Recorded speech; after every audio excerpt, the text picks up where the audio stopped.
We Heavy. Time to give her a taste. I do like that carbonation sound.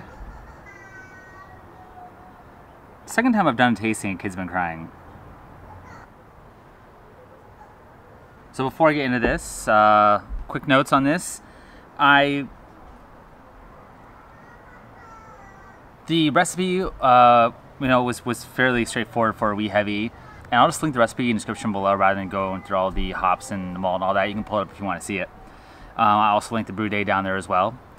And I did want to say though that I really wanted this to, in my original brew day video, I talked about the history of this, and I really wanted it to be something fun and crazy.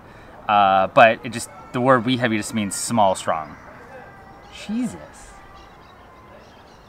I might do this somewhere else.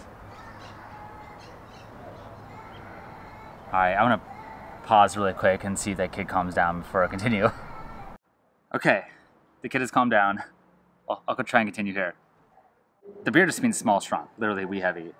And it actually got its name, I did not say this in the original Brew Day video, from an actual beer. And the beer is called the Fowler's We Heavy. And, or its proper name was Fowler's 12 Guinea Ale. And the 12 Guinea Ale means that it was sold for 12 guineas. And I might be pronouncing that wrong. I think it was basically just their price for, before the shilling came around, or maybe just another name for currency at the time. And they charged it per the barrel of how strong it was. I boiled for this for a very long time. It was about 2 hours.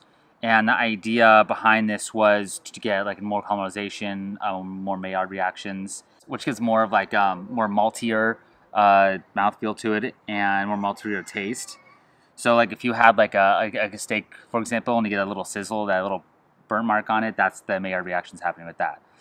And a Maillard reaction is when you, basically it's the amino acids that get broken down at certain temperatures. So typically around 140 degrees, 165 degrees Fahrenheit. And it can happen at kilning, it can happen definitely in a boil, in a mash, it can happen too. Where caramelization is the sugars are basically melting and being broken apart at very high temperatures. So a little bit of a difference there, but definitely can kind of coincide and get a little bit of a each. So yeah, let's give it a taste. So the smell off the bat smells a little boozy. Not that I wouldn't expect that. I'd probably say it's definitely smells strong. But I'm not getting any off flavors, which is good. Nothing too detectable. I mean, there's almost like a slight oxidation in this, maybe slight. But I don't know how that would be. I mean, it does have a slight papery smell to it, but it's very, very minimal. It tastes very boozy to me. And I didn't see anything that said let it sit for months at a time. But based off tasting this, I bet this would taste a lot better in about 6 months. It's very hot tasting. Not like bad, I think it just needs to mellow out for a while and age a bit. I mean, it smells like it has alcohol. It tastes like it has alcohol. There's a nice sort of carameliness sort of thing going on there. Nice sort of maltiness. I think the bitter balance is great on it. Yeah, I don't know what else I could have done differently necessarily.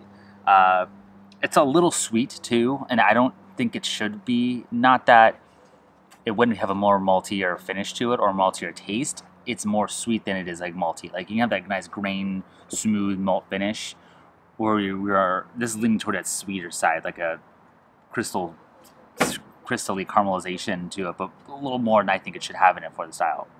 It's still pretty drinkable, but I'm gonna let all of them sit for about 3 months, 4 months, and do another tasting then. I think it'll be better. I think it'll be smoother.